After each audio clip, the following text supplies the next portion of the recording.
video was a request a long time ago to work on the drip system in my garden. So I'm just going to get right into it. To start off, we have a frost-free faucet. That is hard to say. We have a cage around it so the cows won't mess with the pole because they rub on everything. Next, you'll notice the IBC tote. It is attached to the gutter system on this side of the barn only. I also have one on the other end of the roof. I would love to use this rainwater for my garden, but it is gravity fed right now and it's not powerful enough to get through all of my drip system. So maybe one day. But for now, we have this 4-way splitter. This one is for using the water up here.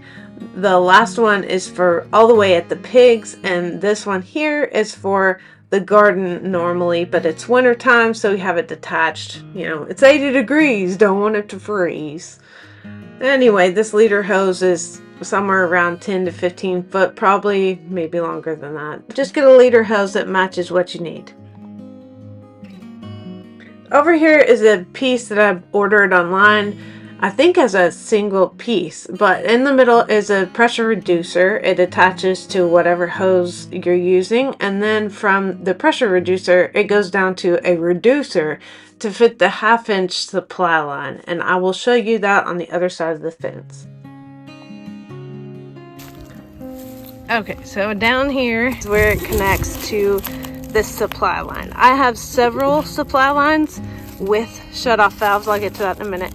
But that's why I have a T here. So these are all, if you Google or Amazon search 1/2-inch drip irrigation supply lines or something like that, you can find pretty much any pieces that you need. We really like the kind that you push in and then twist on.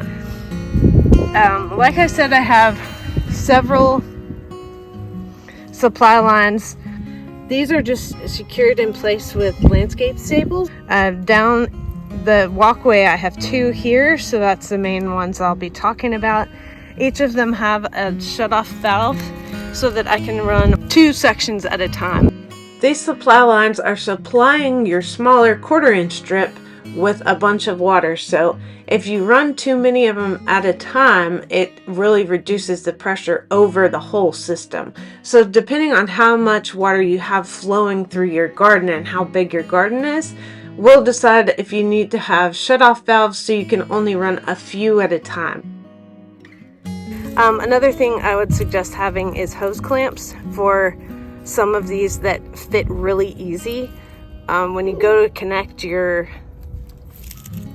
1/2-inch line, you'll find some of them slip in really easy, and that's not a good fit because it will explode off even though you have a pressure regulator. Here and here I usually run those together, and they supply each of these raised beds. 6 beds on each side, and then I have, coming off of that T right there, I come off and go to this little section here, which I have sprinklers for, and these you can get different attachments to go in a 360-degree circle. This does a 3/4 circle, so for the corner here it'll spray to the left and right to the edge of what this sprinkler's capability is. There's not a setting to make it choke down a little bit, so I used this when I had corn in here. I might possibly use drip tape. I've never tried drip tape, but we'll see. Have that 3rd one in that corner. So I have one in the middle that's 360, and then a corner over there and a corner over here. Down here I have another, weeds are a little ridiculous right now, another shut-off valve. This is because with these sprinklers, they need to run a little bit longer because it's out above the ground surface, so it evaporates faster. The rest of this line, I don't have to run long because I have weed fabric. Every time you want to attach an individual emitter, you have to poke a hole with a tool, with a little pokey tool, and then you put a straight coupler right into that supply line. From there, go out to an individual emitter, and I really like the adjustable emitters so that you can turn them off if something dies or if you take it out or whatever. You have that adjustability and you don't have to turn off a whole zone. Then for each hole, I have a stake to keep that in place, because walking through here, you'll kick them. You really will. So here's my line for this area. This whole area is gonna change, probably not this year, but every planting hole has an individual emitter, even on the bananas over here. This bed is brand new here. I used to have 2 smaller ones, but the line ran through the 2 little beds, and now I have to go around this bigger one, so I did have to make a cut, and I'll repair it with you.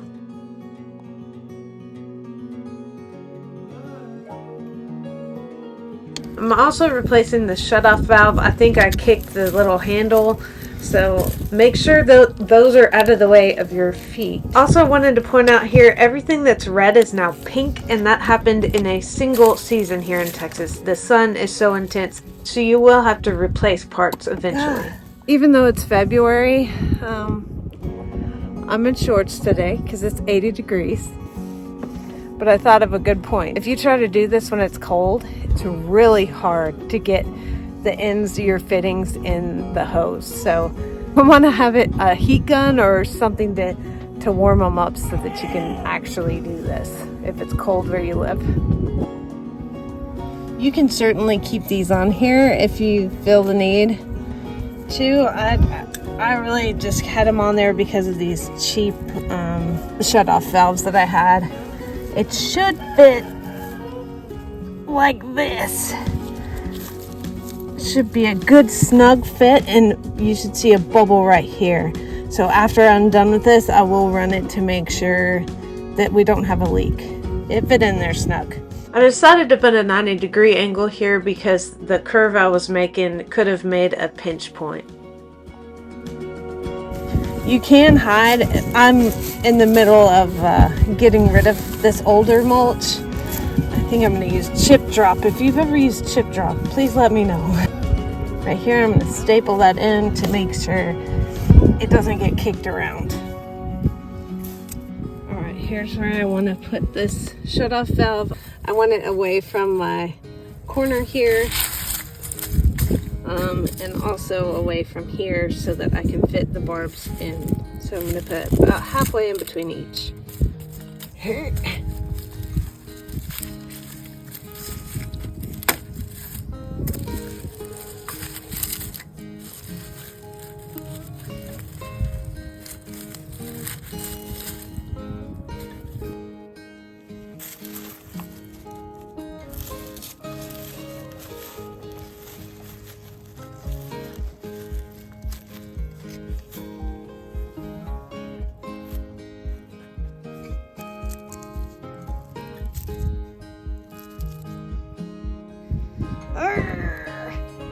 A lot of times you can use you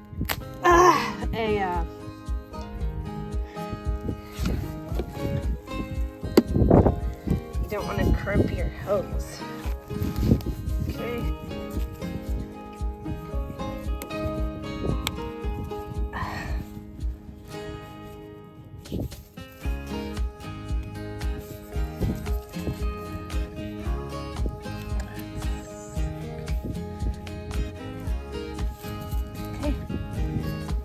I just happened to notice a hole right here from where I had something, so I'm going to show you how to fix holes that you no longer need or that you accidentally made. This is actually my 1/4-inch supply box, and right here you have oops plugs I think they're called, and they just go nowhere. So you just push it in. I'm not saying it's a watertight fix. Sometimes they are, sometimes they're not, but it's not bad.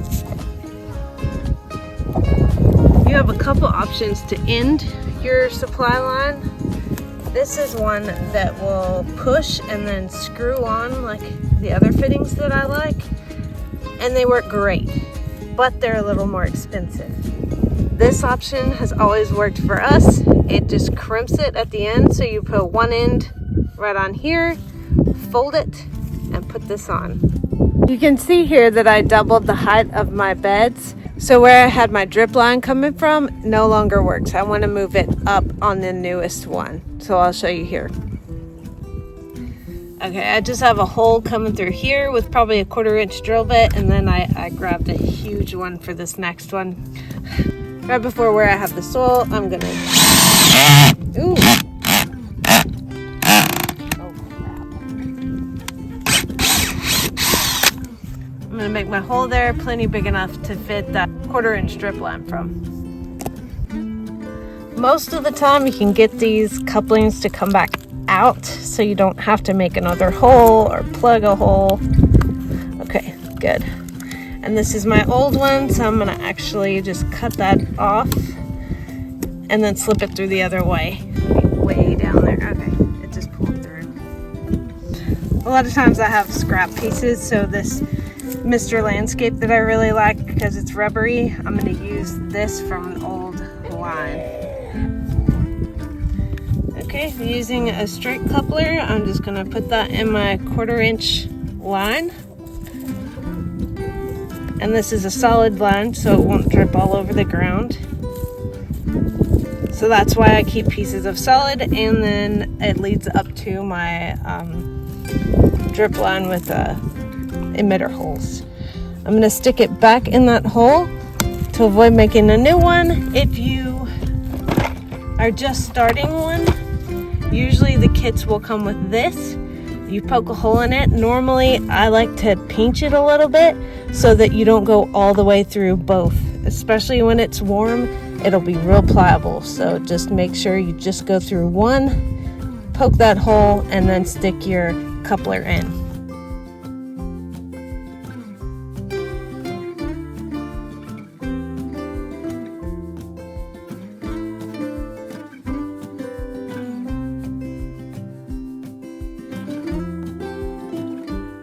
With this one, I'm going to stick it through the hole I just drilled.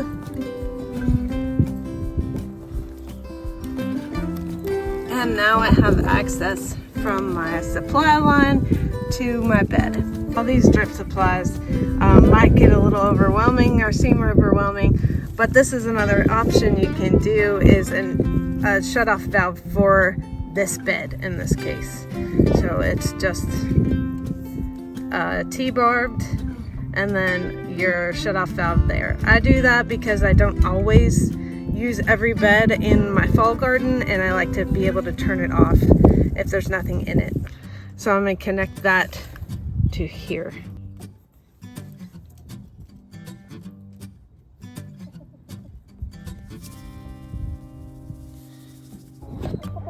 From here I have 3 lines of drip going the length of my beds. This line comes over to this side. I have a T coupler here, and then I have my other 2 lines that are plugged at the end. At the very end of my lines here, I have one of those oops plugs. That's just to end it. Every 6 inches is an emitter hole, and you can tell because there's a swelling right here. I don't know if you can tell. Yeah, you can tell right here there's a swelling. So I want to have good coverage, and I don't want these to be on for a ridiculous amount of time. This is going to vary in the area you live in, so see what works, add more if you need to, but this is what works for me. And to keep them in a neat order,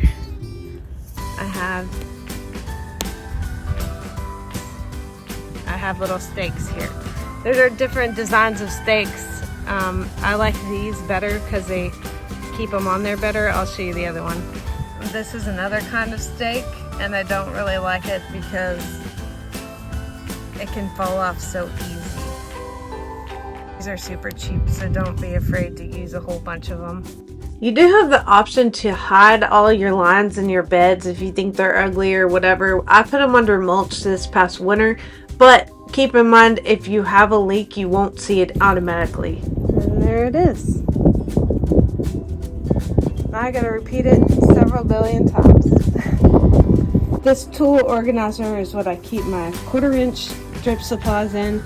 I've got adjustable emitters here, and I like these better than these that are 2 gallon an hour or 1 gallon an hour, because this way I can obviously adjust for whatever new crop I have in, or even turn them off if the plant has died. Number one use of these 1/4 inch supplies is the straight coupler. I use that to go into the supply lines or even to just make a mend or whatever. So I'll use most of those. I used to use these 90s to go up and into a pot, but now I just use a flexible piece of drip line like this here. This is flexible, it's not the rubber one. I like the rubber one more, but this is pretty flexible. I also use a lot of T-couplers because I run each of my beds with 3 lines of drip, and I use this drip line with emitter holes every 6 inches. Goof plugs or oops plugs for extra holes or something you're just wanting to get rid of and there's a hole in there, you know, accidentally made a hole, that'll plug it. These are shut-off valves for each of the beds that I use. At the beginning of the bed. That way, especially in the fall when I'm not using all the beds, I can turn some of them off and I don't have to worry about them getting watered with nothing in it. Here's more of those stakes that I really like, and some of them that I don't care for, but I still have them in here. This is my hole tool or pokey tool to make holes into the 1/2 inch drip line. And then I usually have some landscape staples in here. I don't have many right now, I need to order more. This also lets me know what I need to order more of, because without a doubt you need standby stuff for repairs. Yep, that's all for the 1/4 inch. I have a larger one for my 1/2 inch drip supply. And if I hadn't said it before, every time you use something, make sure and clip at least like 2 of these. I've knocked it over enough and had to clean it up enough that I learned that lesson. I have landscape staples in here, a random piece that came with a kit. I don't know what that, it looks like a filter for a hose that I probably don't have the right size to, like a garden hose. This is a straight coupler, and that would push on and then twist to secure. So both of these would make it lengthen a little bit. Straight couplers, 90-degree corners, T-couplers. These are ends, like crimp ends, and a whole bunch more staples. This is a different kind of punch. I don't like this one as much. I like the one with the handle and the one with the solid end. But that's one you might get in your kit. So that's all I have in this box. If you like this video, feel free to subscribe. I upload Wednesdays and Sundays, and you can keep watching us grow our farm. Have a good one.